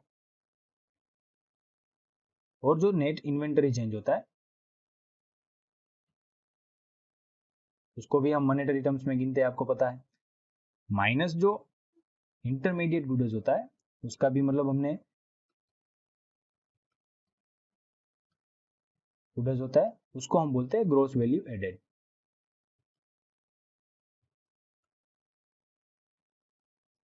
ठीक है। कि जो प्रोडक्शन हुआ उसका मॉनेटरी वैल्यू,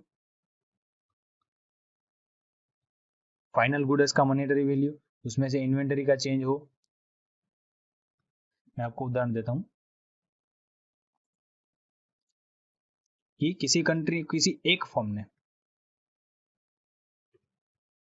अपना जो सेल्स किया, 1000 रुपीज का आउटपुट का सेल्स किया, मतलब उसको 1000 रुपीज उसने उसका प्रोडक्शन किया। और जो इन्वेंटरी थी उसकी, ठीक है, उसकी इन्वेंटरी में से जो भी मतलब उसमें से भी 200 रुपीज का निकाल कर लिया उन्होंने, जो पिछले साल से पड़ी थी।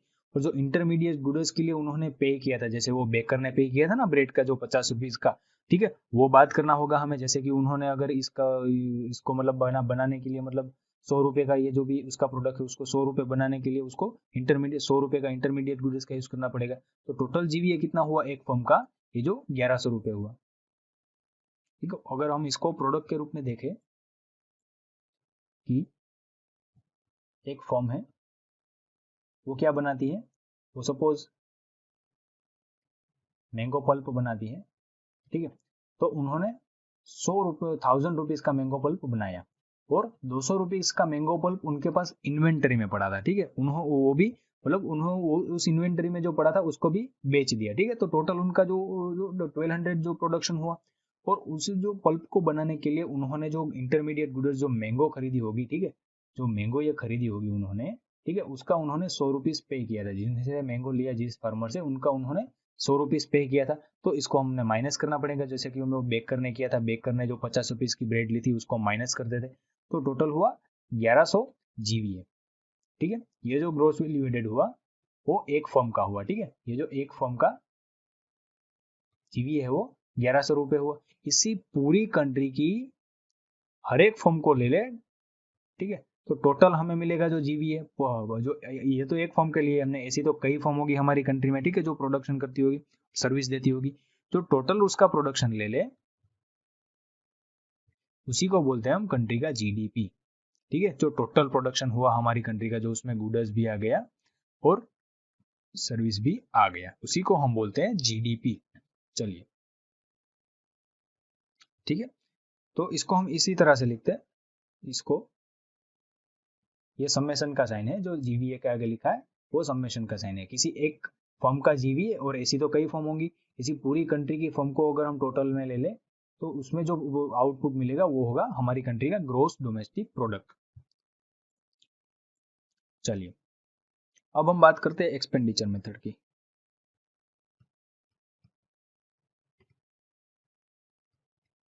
ठीक है, चलिए, अब एक्सपेंडिचर मेथड में क्या होता है कि एक्सपेंड कौन कितना स्पेंड करता है उसके ऊपर से कैलकुलेशन होता है। चलिए, ये मैं आपको दिखाता हूं कैसे होता है। सपोज ये हम फार्मर और बेकर वाला ही उदाहरण लेते हैं। फार्मर ने क्या किया, 50 रुपए का जो, सॉरी, 100 रुपीज का उसने वीट बनाया, ठीक है, और इसमें से 50 रुपीज का इस बेकर को दिया, इस बेकर को दिया, उसमें से उन्होंने 200 रुपीज का ब्रेड बनाया, ठीक है। अब ये ब्रेड ये मार्केट में बेचेगा तो उसे कितना इनकम होगा, 200 रुपये का इनकम हो जाएगा ना। 200 रुपये लोग स्पेंड करेंगे तब इसको 200 रुपये मिल जाएंगे, ठीक है।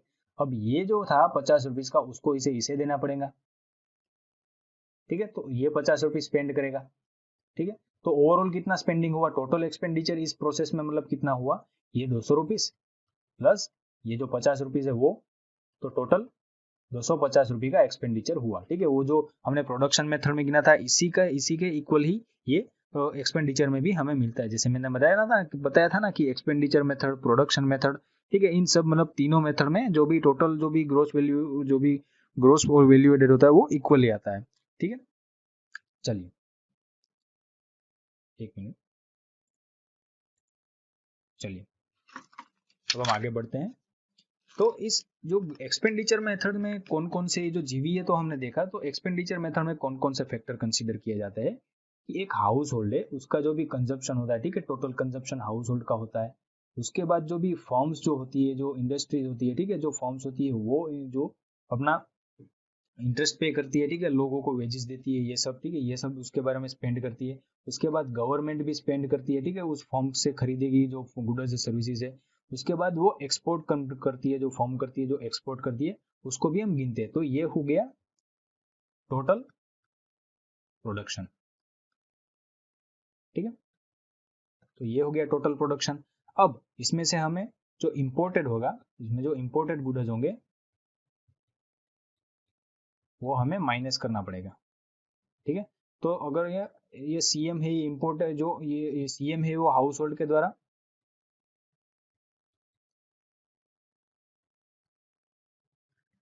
हाउस होल्ड के द्वारा इंपोर्ट किया गया गुड्स है, मतलब जो भी इम्पोर्ट गुड्स को इंपोर्ट किया है उसको जब हाउस होल्ड यूज करता है, ठीक है। मैं आपको उदाहरण देता हूँ, कोई एक हाउस होल्ड है, उन्होंने टोटल स्पेंड किया 200 रुपीज, उन्होंने उसमें से 180 रुपये का इंडिया में बना हुआ टीवी लिया और 20 रुपये का एक मोबाइल लिया जो यूएस में बना था, ठीक है। तो ये जो 20 रुपीज है वो इंपोर्ट हुआ, ठीक है, और ये जो टीवी है वो डोमेस्टिक हुआ, ठीक है। और हम जीडीपी में डोमेस्टिक गिनते हैं, तो हमें क्या करना होगा, ये जो टोटल ये जो हाउस होल्ड का एक्सपेंडिचर है उसमें से ये जो टोटल है उसमें से जो उसको इसको हम सीटी बोलेंगे, ये टोटल एक्सपेंडिचर है। और जो इंपोर्ट वाला एक्सपेंडिचर है हम इसको सीएम बोलेंगे, ठीक है। तो ये उसको हम सीएम जो माइनस कर देंगे तो हमें टोटल जो डोमेस्टिक जो मतलब डोमेस्टिक एक्सपेंडिचर है हाउस होल्ड का वो मिल जाएगा, ठीक है। तो इसी तरह से हर एक में होता है कि जो मतलब जो सीटी है माइनस सीएम हो जाएगा, प्लस जो आईटी है, जो टोटल जो इंडस्ट्री का जो जो मतलब जो फॉर्म्स होती है वो टोटल स्पेंड करता है, उसमें से कुछ इंपोर्ट का भी भाग होगा, तो वो हमें डोमेस्टिक पोर्शन को कंसीडर करने के लिए हमें ये इंपोर्ट वाला पार्ट माइनस करना पड़ेगा, ठीक है। अब जो गवर्नमेंट होती है उसका भी रोल रहता है, गवर्नमेंट का टोटल होता है वो, और गवर्नमेंट जो भी इंपोर्ट करती है उसको भी हमें मतलब इंपोर्ट करने के लिए जो भी मतलब जो स्पेंड करती है उसको हमें इसमें से माइनस करना पड़ेगा बाद में, तो ठीक है। तो इसमें इससे हमें मिले, और जो एक्सपोर्ट का पार्ट है उसमें तो इंपोर्ट आता ही नहीं है, वो तो एक्सपोर्ट का टोटल ही रहेगा, ठीक है। चलिए अब इसमें से हम देखते हैं कि टोटल जीबीए कितना होता है, कि टोटल फाइनल एक्सपेंडिचर हमें कितना मिलेगा। टोटल फाइनल एक्सपेंडिचर है, टोटल फाइनल एक्सपेंडिचर मतलब ये जो इसको हम देखेंगे, इसको बोलेंगे सी, इसको बोलेंगे आई, इसको बोलेंगे जी, ठीक है। तो ये C plus I plus G minus M minus plus X X T, ठीक है। तो इसको हम बोलेंगे एक्स टी। चलिए मैं आपको दिखाता हूँ। चलिए, तो टोटल एक्सपेंडिचर कितना हुआ डोमेस्टिक,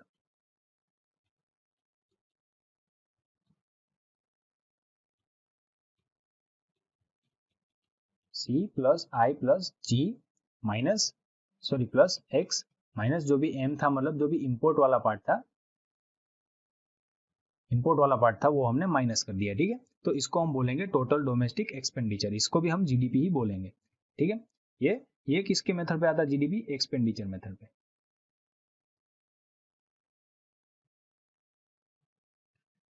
कि इतना स्पेंड हुआ है हमारी डोमेस्टिक, जितना स्पेंड हुआ होगा उतना भी प्रोडक्शन हुआ होगा हमें पता है, तो इस तरह भी जीडीपी मिलता है।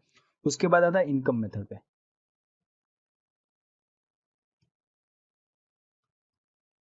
उसमें क्या क्या कंसीडर किया जाता है, वेज होता है, प्रॉफिट होता है,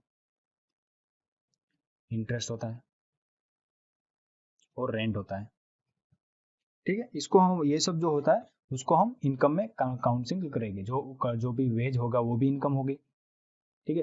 प्रॉफिट हुआ वो भी इनकम होगी, तो भी इंटरेस्ट दिया गया जिसको इंटरेस्ट दिया उसके लिए वो इनकम हुई, तो भी रेंट है, ठीक है, लैंड की रेंट होगी तो जिसके लिए जो लैंडलॉर्ड होगा उसको अगर दिया जाएगा जो भी इंडस्ट्री के द्वारा फर्म के द्वारा, तो उसके लिए रेंट होगी।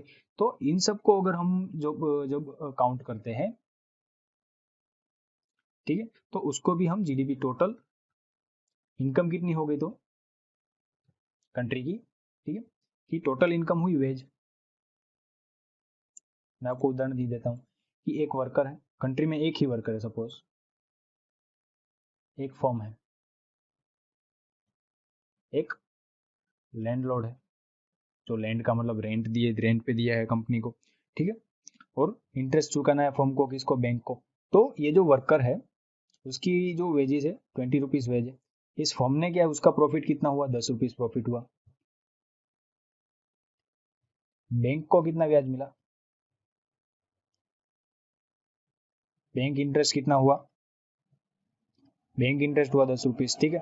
तो अब जो एक जो लैंडलॉर्ड होता है उसको भी, ये जो फॉर्म है उसको भी देना पड़ेगा, 30 रुपीज उसको दिए, तो टोटल इनकम कितना हुआ, +30 +10 रुपीज, इन सबकी इनकम को अगर हम गिने तो टोटल ये जो इनकम हुआ ये हुआ 70 रुपीज, तो ये उसको हम जीडीपी गिनेंगे, ये है जीडीपी हमारी, ठीक है। चलिए मैं आपको उदाहरण दे के भी समझाता हूँ फिर से, कि ये जो है ये जो सेल्स दिया गया है, ठीक है। अब मैं आपको गिनाता हूँ इन तीनों मेथड से कैसे ये जीडीपी इक्वल आता है, फॉर्म ए, फॉर्म बी। फॉर्म ए ने जो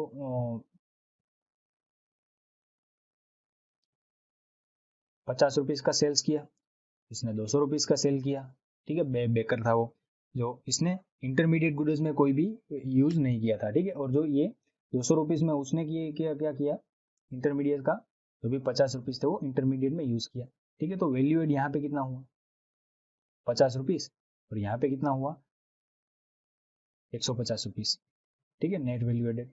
अब हम पहली मेथड प्रोडक्ट मेथड से गिनते हैं, तो क्या होगा, प्रोडक्ट मेथड में तो हमें पता है ये जो इसने ₹50 का प्रोडक्ट बनाया, इसने ₹200 का प्रोडक्ट बनाया, तो टोटल कितना हो गया ₹250 का प्रोडक्ट जीडीपी हो गया, ठीक है। दूसरा मेथड अगर हम गिने कि जो एक्सपेंडिचर मेथड है, तो इसने इससे लिया ₹50 स्पेंड करके, ठीक है।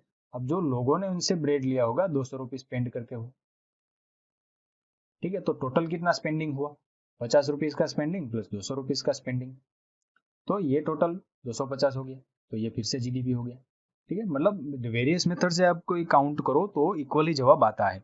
अब मैं आपको बताऊं कि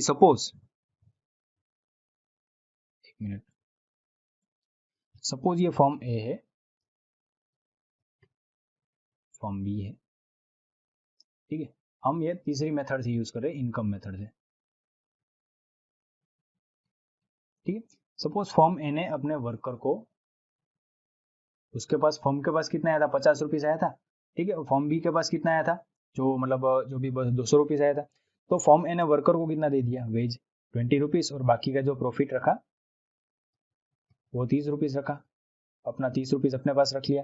इसमें फॉर्म बी ने अपने एक वर्कर को क्या दे दिया, मतलब इस ₹200 में से ₹50 दे दिया, ठीक है।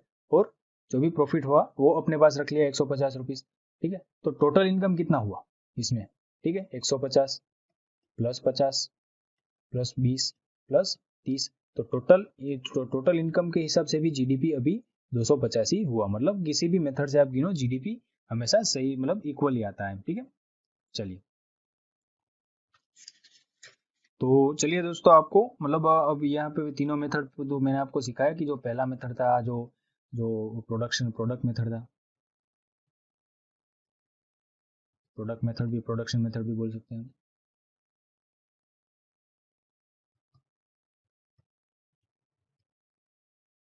प्रोडक्ट मेथड से जीडीपी, ठीक है। दूसरा था जो एक्सपेंडिचर मेथड से जीडीपी, लोग कितना मतलब स्पेंड कितना करते हैं उसके ऊपर से भी जीडीपी गिना जाता था।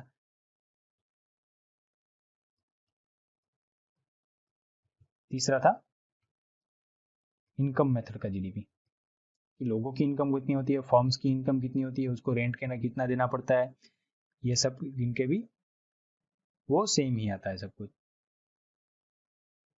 ठीक है। तो ये थी कुछ मेथड्स, ये हमने उदाहरण के साथ भी पढ़ी हमने आज, ठीक है, कि इसको फार्मर और बेकर का उदाहरण लिया हमने, और जो भी इसमें से उसने वैल्यू एड कितनी की, उसने किसने कितना स्पेंड किया, तो हमने देखा कि जो भी इनकम, जो भी जीडीपी आता है वो इक्वल ही आता है हमेशा, ठीक है।